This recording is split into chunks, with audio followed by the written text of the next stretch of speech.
আসসালামু আলাইকুম প্রিয় বন্ধুরা, আশা করি সকলে ভালো আছেন।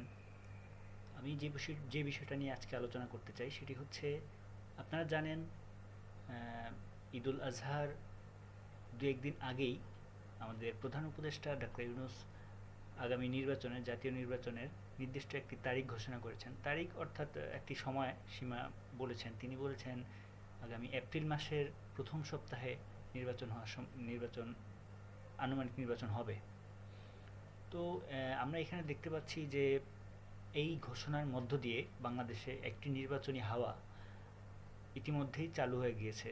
ঈদে বিভিন্ন জায়গায় আমরা লক্ষ্য করেছি যে বিভিন্ন দল, অর্থাৎ সকল আওয়ামী লীগ নিষিদ্ধ আওয়ামী লীগ ছাড়া সকল দলই তাদের নির্বাচনী কার্যক্রম তার নিজ নিজ আসনে শুরু করে দিয়েছেন। তো ঈদের পর আমরা ধরে নিচ্ছি যে খুব জোরে সোরেই নির্বাচন কেন্দ্রিক যে রাজনৈতিক কর্মকাণ্ড সেগুলো চালু হয়ে যাবে।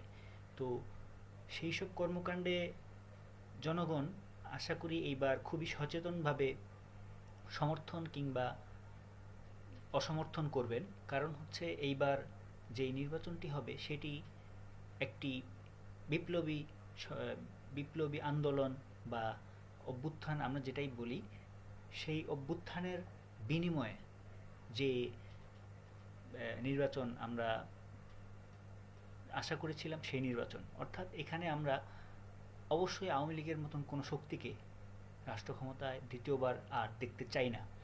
সুতরাং আমরা জনগণের প্রতি আমার একটি আহ্বান থাকবে যে আপনারা আগামীতে নির্বাচনে এমন রাজনৈতিক দল কিংবা প্রার্থীকে ভোট দিবেন যেন সেই সকল লুটেরা, দুর্নীতিবাজ এবং খুনি হাসিনার যে দল, সেই সকল শক্তিগুলো আবার ফিরে আসতে না পারে এই দেশে। তো ধন্যবাদ। আসসালামু আলাইকুম রহমতুল্লাহ।